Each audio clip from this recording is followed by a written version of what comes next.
Hey guys, my name is Sammy. I'm a classical Pilates teacher and welcome to my channel. If you're new, I'm so happy to have you. Don't forget to like, subscribe, and hit that notification bell so you can be notified of all the new videos and workouts that will come about in the future. So it's March Madness and it's day 12, and today we go over the Swan-Dive, and I'll be going over it through this book called Return to Life. It is like your mat manual and so good for you to have a copy of at home. The link will be in the description below. It costs you nothing extra to buy from that link, but it really does help me out, so I'd really appreciate it. And this book is great because it has the setup and the actions along with a description. Some of it is a little confusing and hard to understand if you don't really know Pilates. So that is where these videos for March Madness come in. And if you get your own copy and go over your book with my video, I think you'll really understand how to do the exercise to the best of your ability every single time so you actually get the most benefits out of every single exercise. So today is day 12 of March Madness, and it brings us to the Swan-Dive. If you haven't watched any of the previous videos, I suggest you go and watch them and do all of those up until now so that your spine is all warm and ready. We've done some twisting and some flexion and some stretching and strength, and now we have to go into extension because you should be moving your spine in every single direction every single day. He has his pictures here. Pose 1, take position illustrated, and he's just lying on his stomach with his it looks like his chin, mouth, and nose, but I learned it with your chin down. So you're gonna put your chin down, and then pose 2, he says take position illustrated. So like I said, he really wants to set you up properly in alignment to the best that you can do before you start moving into anything else. So he has you take pose 1 and then just move into pose 2 because that is where you'll feel the oppositional pull and the length and you can engage more. So then you go to pose 2. I might need to move my mic. We'll see. Okay, so he is on his stomach, pose 1. He has his chin down, palms up, just like this. Then he says go to pose 2 and he goes to here. Let's read the rest. Okay, so pose 3, inhale slowly, head raised upward and backward as far as possible.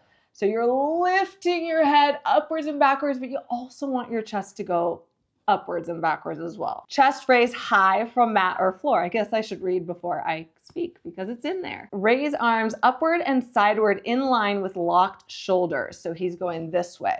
So, we just did the saw where you're locked and you're open, and now this is a harder position to get there, but you felt it and you're warm, so now you can do it. Hence the order. Do the order, follow the order. Okay, turn palms upward, right to left. So he reaches them side like this, and then he turns them right to left so his palms are up. Legs close together, stretched and raised off mat or floor. If you have lower back issues or anything, rule of thumb, you do want to keep them together. What's funny is I actually learned originally that if you have back pain to open the legs, and more recently in continuing ed, this is why as classical Pilates instructors or teachers, we never stop learning because it makes so much more sense. When your legs are open and spread, you can actually sink into your lower back more. But when you're zipped up together as much as possible, you can't do that. So it already keeps you in a more elongated position, protecting your back. There are exceptions to the rule, so you're gonna have to see what's best for you. But in the beginning, at least, just try and see what happens with your legs close together. Toes pointed forward and downward, knees locked. Body rigid, back locked, okay? That's important because in the Swan-Dive, a lot of people want to use the head for momentum or dive the chest down and then the back's not in the same position. Pose 4, exhale slowly as you rock forward and inhale slowly as you rock upward.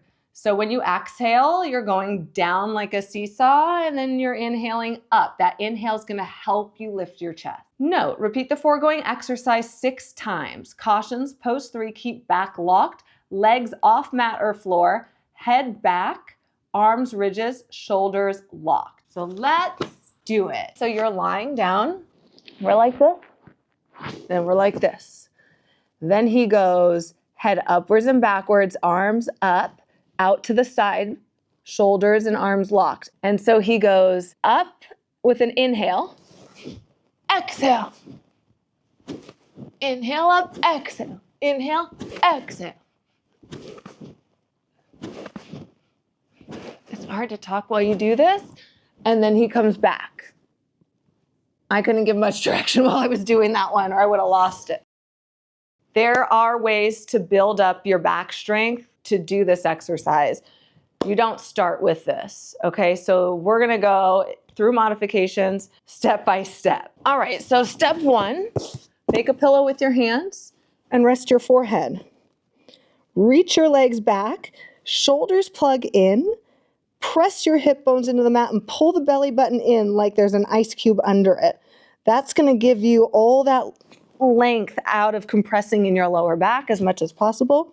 Inhale, you lift your head and heart and exhale back down. Inhale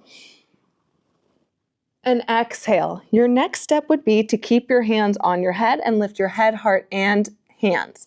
So you're here, hips, shoulders, belly button, inhale, exhale, inhale, exhale, again, exhale. Your next step, keep those legs close together. Your next step would be putting your chin down and your hands right under your shoulders. Hover the hands, inhale, lift, push down, lift up higher, try to hold it, hover, hover, hover, exhale, lower down.